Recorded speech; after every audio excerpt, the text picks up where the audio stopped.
JEE advanced organic chemistry के most complex problems को solve करने के लिए आपको टेक्स्ट बुक्स में ड्रॉ की गई स्टैटिक लाइंस के आगे देखना होगा। आपको रेजोनेंस का लॉजिक समझना होगा। ये वो फिनोमिनन है जहां इलेक्ट्रॉन्स पूरे मॉलिक्यूलर सिस्टम में शेयर होते हैं।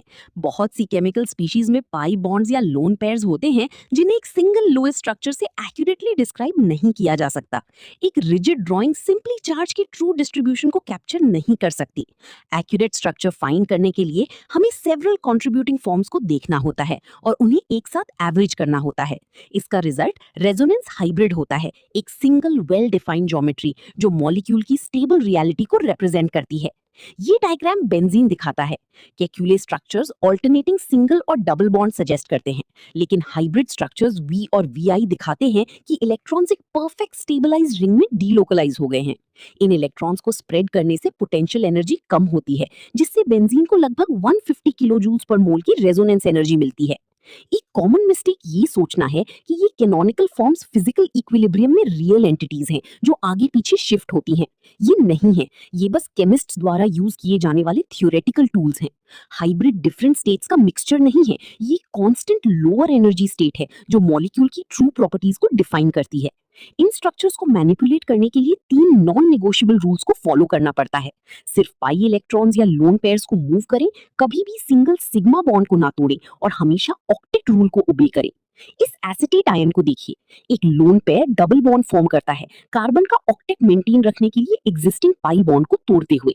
ये एरोमेटिक रिंग्स पर भी अप्लाई होता है। पाई रोल में नाइट्रोजन अपना लोन पेयर पाई सिस्टम में पुश करता है, जिससे इलेक्ट्रॉन डेंसिटी रिंग के चारों ओर कैस्केड होती है। हमेशा उन हिडन हाइड्रोजन्स का ध्यान रखें। अगर आप मॉलिक्यूलर स्केलेटन में हर बॉन्ड को अकाउंट में नहीं लेते, तो कार्बन या नाइट्रोजन एटम पर गलती से 5 बॉन्ड्स ड्रॉ करना आसान हो जाता है। रेजोनेंस को मॉलिक्यूल के इलेक्ट्रॉनिक मसल्स को रीपोजिशन करने के रूप में सोचें, बिना उसकी सिग्मा बॉन्ड वाली बोन्स को तोड़े।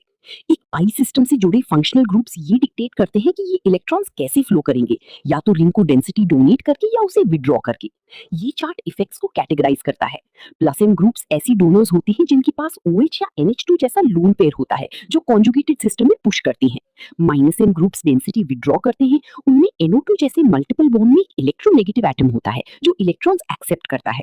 हैलोजेंस एक स्पेसिफिक एज केस है, जबकि उनके पास लोन पेयर्स होते हैं और उन्हें प्लस एम डोनर्स होना चाहिए। उनका इंडक्टिव विड्रॉल, उनकी हाई इलेक्ट्रोनेगेटिविटी उनकी रेजोनेंस की पुश करने से ज्यादा तेजी से पुल करती है।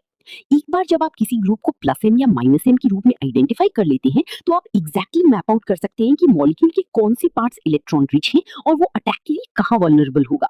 सभी रेजोनेंस स्ट्रक्चर्स हाइब्रिड में इक्वली कंट्रीब्यूट नहीं करते हैं। हम मेजर कंट्रीब्यूटर फाइंड करने के लिए EERII हायरार्की का यूज करते हैं: atom, electron distribution, resonance, hybridization और इनकम्प्लीट ऑक्टेट। इस हायरार्की में न्यूट्रल स्ट्रक्चर्स और वो स्ट्रक्चर्स जहां हर एटम का कंप्लीट ऑक्टेट होता है हमेशा सबसे स्टेबल होते हैं। इन स्ट्रक्चर्स को कंपेयर करें, लेफ्ट में एक कार्बो कैटायन और राइट में एक ऑक्सीजन कैटायन।